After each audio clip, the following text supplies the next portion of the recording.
বিখ্যাত মার্কিন পত্রিকা ওয়াল স্ট্রিট জার্নাল গতকাল একটা রিপোর্ট করেছে, যেটা নিয়ে সারা পৃথিবীতেই বেশ তোলপাড় পড়ে গেছে বলা যায়। ইরান ইসরায়েল সংকট নিয়ে রিপোর্টটা বাংলাদেশেরও অনেকগুলো মিডিয়া এটাকে পাবলিশ করেছে। খুবই গুরুত্বপূর্ণ এবং এই খবরটা শেষ পর্যন্ত ইরানিয়ানদের জন্য সুখবর না দুঃসংবাদ, সেই প্রশ্ন আমি তুলতে চাই। মানে এটা আমি ব্যক্তিগতভাবে মনে করি এটাকে যে কোনো দিক থেকে দেখা সম্ভব।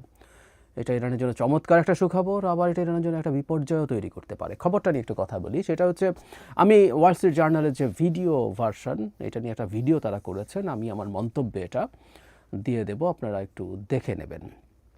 খবরটা হচ্ছে, ইরানের কাছে যে পরিমাণ মিসাইলের স্টক পাইল আছে, সেটাকে ইন্টারসেপ্ট করার মতো যথেষ্ট মিসাইল ইসরায়েলের কাছে নেই। এমনকি এই অঞ্চলে আমেরিকাও ইরানিয়ান মিসাইল ইন্টারসেপ্ট করছে, তাদের কাছেও খুব ভালো স্টক আছে সেরকম না। তার মানে টেকনিক্যালি ব্যাপারটা এইরকম, ইরান যদি তার অ্যাটাক কন্টিনিউ করে যেতে পারে, একটা সময় সে অনেক ব্রেক থ্রু পাবে। এই মুহূর্তে যে পার্সেন্টেজের হিট সে করতে পারছে, তার হিটের পার্সেন্টেজ আরও অনেক বেশি বেড়ে যাবে। রিপোর্টে যা বলা হয়েছে সেটা একটু বলি। সেটা হচ্ছে, ইরান যেহেতু তার ব্যালিস্টিক মিসাইলগুলো দিয়ে মূল আক্রমণ করছে, অনেক দূর থেকে আসছে, তার ড্রোন এবং ক্রুজ মিসাইলও আছে, কিন্তু তার মূল থ্রেট ইসরায়েলের জন্য ব্যালিস্টিক মিসাইলস। আমি আগেও একদিন বলেছি আপনাদের, ক্রুজ মিসাইলগুলো আর বিশেষ করে ড্রোনগুলো পাঠানো হচ্ছে তার যে এয়ার ডিফেন্স সিস্টেম আছে, এটাকে স্যাচুরেট করে ফেলার জন্য। একসাথে যখন প্রচুর টার্গেট ঢোকে, সে এগুলোকে নিউট্রালাইজ করতে ব্যস্ত হয়ে পড়ে এবং তখন ওই মাঝে অতি উচ্চ গতির ব্যালিস্টিক মিসাইলগুলো আঘাত করে। এটা ইরানের কৌশল ছিল এবং ইরানের মধ্যেও আরও বেশ কিছু কাজ করেছে, যেমন তারা তাদের পুরনো স্টক পাইল আগে ইউজ করেছে, এমনকি ব্যালিস্টিক মিসাইলের ক্ষেত্রে যেগুলো মোর সফিস্টিকেটেড সেগুলো রেখে দিয়েছে। তারা রেখে দিয়েছে যে কোনো একটা পর্যায়ে ইসরায়েলের যে ক্ষেপণাস্ত্র ব্যবস্থা আছে সেটা এক্সস্টেড হবে। সেটা আমি নিজেও আমার আগের একটা ভিডিওতে বলেছি, কিন্তু ওয়াল স্ট্রিট জার্নাল যে কথাটা বলে সেটা খুবই খুবই ভয়ঙ্কর। সেটা হচ্ছে ইসরায়েলের জন্য, ইরানের জন্য আপাত দৃষ্টিতে সুখবর। আবারও বলছি, এটাকে একবার নেগেটিভ হিসাবেও দেখার সুযোগ আছে। ইরানের জন্য বিপর্যয় তৈরি হতে পারে।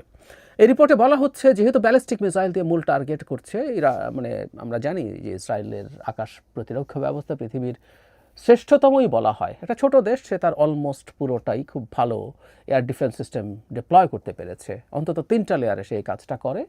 একটা হাইয়েস্ট লেয়ার অনেক ওপরে, যেটা 2 থেকে 2,500 কিলোমিটারের মধ্যে সে যে কোনো মিসাইল বা ফাইটারকে ইন্টারসেপ্ট করতে পারে অ্যারো 3 দিয়ে। তারপরে মাঝামাঝি জায়গায় অ্যারো 2 আছে এবং ডেভিড স্লিং আছে, সেই ডেভিড গলিয়াথের ওখান থেকে নামটা নেওয়া, ডেভিড স্লিং। এবং সবার নিচে আয়রন ডোম, যেটার কথা আমরা জানি। এবং আয়রন ডোমও আবার এক অর্থে খুবই ম্যাজিক দেখাতে পেরেছিল, কারণ রকেটকে, ছোট ছোট রকেটকে ইন্টারসেপ্ট করার ক্ষমতা ইসরায়েলের আছে এবং সেটার শেষ অংশে এসে এটা 100 কিলোমিটারের মধ্যে সে ইন্টারসেপ্ট করে, তার সবচেয়ে কম সক্ষমতার, কিন্তু এরকম 3টা লেয়ারে সেই কাজটা করে। ইরান যেহেতু ব্যালিস্টিক মিসাইল পাঠাচ্ছে, আমরা অনেকেই জানি যে ব্যালিস্টিক মিসাইল আসলে অনেক উপরে উঠে যায়। ইন্টারকন্টিনেন্টাল ব্যালিস্টিক মিসাইলগুলো তো স্পেসে চলে যায়, আবার সে ফেরত আসে। আর ব্যালিস্টিক মিসাইলগুলো মোটামুটি আমাদের অ্যাটমসফিয়ার ক্রস করে তারপর আবার সে ঢোকে পৃথিবীতে, এবং ঢোকার সময়টা প্রচণ্ড গতিবেগ নিয়ে সে ঢোকে। এই কারণে বলা হয় যে অ্যাসেন্ডিং স্টেজে ব্যালিস্টিক মিসাইল ধ্বংস করাটা বেটার, যখন সে উঠছে বা যখন সে তার ক্রুজ করছে। নামার সময় it's really very tough. So যখন এটা উঠছে এবং সে তার জার্নিটা করছে, ওই সময়টাতেই ইন্টারসেপ্ট করার জন্য এই সর্বোচ্চ পাল্লার যে ইন্টারসেপ্টারগুলো অ্যারো 3, সেগুলো প্রচুর ব্যবহার করা হয়েছে এবং এটাই মূল ম্যাজিক এবার করেছে ব্যালিস্টিক মিসাইলগুলোকে ডাউন করার ক্ষেত্রে। এখন সমস্যা হচ্ছে, অ্যারো 3-র স্টক পাইল খুব ভালো না। এটা যেহেতু লম্বা রেঞ্জের, এটা এক্সপেন্সিভ, এটা মোর কমপ্লেক্স।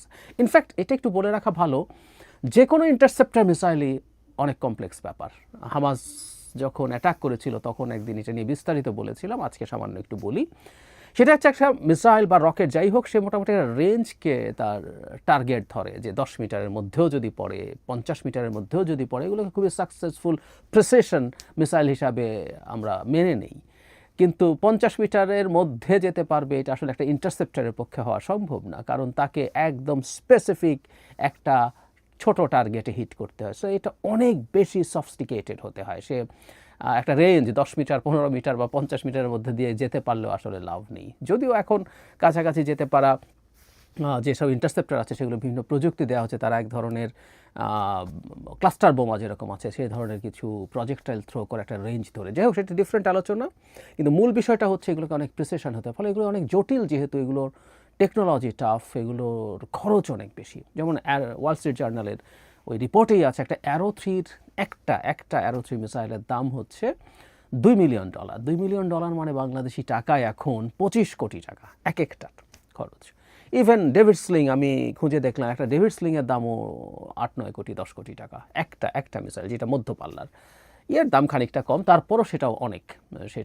সেটা হচ্ছে মানে আমি আয়রন ডোমের কথা বলছি, তাদের এক একটা মিসাইলের দাম 1.5 থেকে 2 কোটি টাকা, এটা শর্ট রেঞ্জ, তারপরও অনেক টাকা। কিন্তু টাকা আসলে হয়তো ইসরায়েলের বড় প্রবলেম না, প্রবলেম হচ্ছে স্টক পাইল থাকা। একটা দেশ চাইলেই একসাথে অনেক অস্ত্র বানিয়ে ফেলতে পারে, সে বছরের পর বছর ধরে বানায়, তার জমা হয়। যেমন কিছুদিন আগে রাশিয়া ইউক্রেন যুদ্ধের সময় একটা তথ্য এসেছিল যে পরিমাণ জ্যাভলিন মিসাইল, আমরা জ্যাভলিন মিসাইলের ম্যাজিক দেখেছি, একটা ম্যানপ্যাড মানুষরা হাতে নিয়ে একটা মিসাইল লঞ্চ করতে পারে, যেটা খুব অবলীলায় রাশিয়ান ট্যাঙ্ককে ধ্বংস করছিল। এই জ্যাভলিনের যে স্টক পাইল কমেছে, সেটা পূর্ণ হতে 8-10 বছর লাগবে আমেরিকা যদি তার পূর্ণ শক্তিতেও এটা বানাতে শুরু করে। সো এই যে অ্যারো 3, অ্যারো 2, ডেভিড স্লিং বা আয়রন ডোম যাই বলে না কেন, এগুলো ওভার দ্য ইয়ার্স তৈরি করে একটা স্টক পাইল তৈরি হয়েছে। ফলে খুব রাতারাতি এটা বানিয়ে ফেলা তার জন্য সোজা হবে না। ফর শিওর খরচ ধরলাম যে তারা খরচ করবে, খরচটাকে সরিয়ে রেখে বলছি, এটা টেকনোলজিক্যালি এতটাই সাউন্ড, এটার একটা সময় লাগে। একইভাবে ইরানের ক্ষেত্রেও তাই, ইরানও যে তার বিশেষ করে ব্যালিস্টিক মিসাইলের যে স্টক পাইল তৈরি করেছে অ্যারাউন্ড 3000, সেটা ওভার দ্য ইয়ার্স মাসে 50টা-100টা করে বানাতে পারে তারা, এরকম তথ্য দেখলাম, এখনও যদি সর্বশক্তিতে বানায়। এখন ইসরায়েলের জন্য স্বাভাবিকভাবে ইসরায়েল এটা স্বীকার করেনি, দেখলাম যে ইসরায়েল থেকে স্ট্রংলি এটা প্রত্যাখ্যান করা হয়েছে, কিন্তু ওয়াল স্ট্রিট জার্নালের মতো একটা পত্রিকা খুব রিলায়েবল সোর্স ছাড়া এটা করতে পারে না। অ্যাট দ্য সেম টাইম তারা আমেরিকান যে ইন্টারসেপ্টরগুলো আছে, ওখানে থার্ড আছে ওই অঞ্চলে, সেগুলো ব্যবহার করা হচ্ছে। তারা ফাইটার ইউজ করছে আকাশ থেকে ক্রুজ মিসাইলকে টার্গেট করার জন্য, তারা তাদের যে নেভাল ভেসেলস আছে সেখানেও ইন্টারসেপ্টার্স আছে। এইগুলোর স্টক পাইল আসলে খুব বেশি না, ফলে ইরান যদি টানা ক্রমাগত তার রকেট লঞ্চিং চালিয়ে যেতে পারে, আমার প্রাথমিক যে মানে ভিডিওগুলো ছিল এই সংকট নিয়ে, তখন আমি রাদার উল্টো বলছিলাম, কারণ that was the perception wide spread, সবাই এভাবেই বলছিলেন যে আসলে 3000 সংখ্যাটা তো বেশি না। কিন্তু এখন 3000 ইন্টারসেপ্ট করার মতো যথেষ্ট পরিমাণ ইন্টারসেপ্টার নেই ইসরায়েলের, এটা অবিশ্বাস্য লেগেছে আমার কাছে। মানে তার মানে ইসরায়েল কি বুঝে কি প্ল্যান করে অ্যাটাক করতে গেল, এটা একটা বড় প্রশ্ন। ফলে ইরান যদি প্রচুর অ্যাটাক করতে পারে, সম্ভাবনা আছে একটা সময় ইন্টারসেপ্ট করার ক্ষমতা কমে যাবে বা শেষ হয়ে যাবে, তখন ইরান প্রচুর হিট করতে পারবে। এখন একটা ওয়াল স্ট্রিট জার্নাল বলছে অ্যারাউন্ড 10% হিট হচ্ছে, এটা আমি অনুমান করে বলেছিলাম, আমি দেখলাম এটা রাইট। 370-এর মতো লঞ্চিংয়ের ক্ষেত্রে 30টা হিট হয়েছে।